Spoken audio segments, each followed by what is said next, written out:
आज की इस वीडियो में हम जानेंगे कि कैसे रेशम के कीड़े से रेशम हासिल किया जाता है और इसको किस तरह बड़े पैमाने पर पाला जाता है। ये सब कुछ आज हम इस वीडियो में जानेंगे और वीडियो को लास्ट तक देखिएगा क्योंकि आज की वीडियो बहुत ही खास होने वाली है।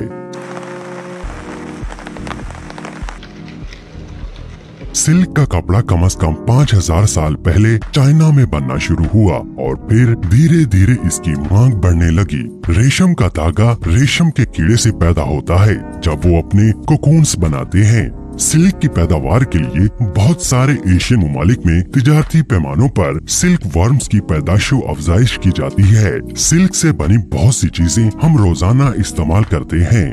फीमेल सिल्क वर्म एक ही बार में 400 से 500 तक अंडे देती है और फिर मर जाती है। ये अंडे बहुत ही छोटे छोटे होते हैं जो कि आसानी से नजर भी नहीं आते और तकरीबन 2 हफ्तों बाद अंडों से बच्चे बाहर निकल आते हैं जिन्हें लार्वा कहते हैं। लार्वा ताज़ा शहतूत के पत्तों को मुस्तकिल खाता रहता है और आपको बता दें कि ये सिर्फ और सिर्फ शहतूत के पत्ते ही खाते हैं और अपना वजन 10,000 फोल्ड्स तक बढ़ाते हैं और अपनी लंबाई तकरीबन 3 इंच तक बढ़ाते हैं। लार्वा की 4 स्टेजेस हैं। First instar, second instar, third instar और फोर्थ इंस्टार। फिर ये अपने लाइफ साइकिल के प्यूपा फेस में दाखिल होता है। ये अपने मुंह में मौजूद सिल्वेरी ग्लैंड से लिक्विड रॉ सिल्क खारिज करता है। जब ये लिक्विड सिल्क हवा के साथ मिलता है तो ये सख्त होकर एक धागा बन जाता है। प्यूपा में बदलता हुआ लार्वा उस धागे को एक मोटे और नरम कोकोन की शक्ल में अपने गिर्द लपेट लेता है। इसको रेस्टिंग फेस भी कहते हैं। ये आराम करने के लिए अपने गिर्द कोकून बना लेते हैं। कैद होने के बाद ही इनके जिस्म के बहुत से हिस्से बनते हैं। जैसा कि आप देख रहे हैं ये बिल्कुल बदल चुका है।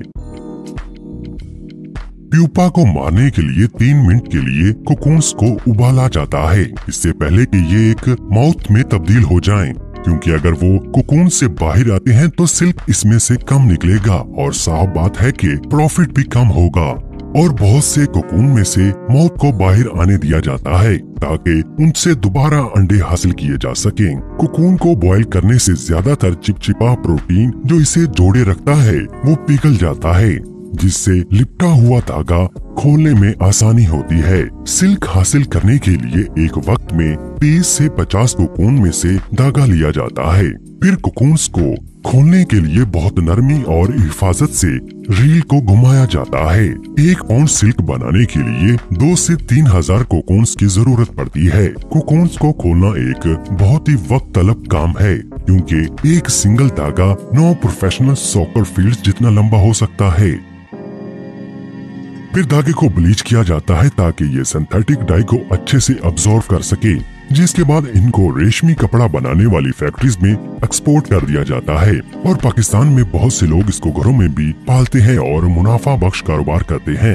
तो दोस्तों ये थी आज की वीडियो। उम्मीद करता हूँ कि रेशम के कीड़े से रेशम हासिल करने तक का सफर आपको बहुत अच्छा लगा होगा। तो इस वीडियो को अपने दोस्तों के साथ शेयर करें और इस वीडियो को लाइक जरूर कर दें। आपके लाइक करने से हमें बेहद खुशी मिलती है।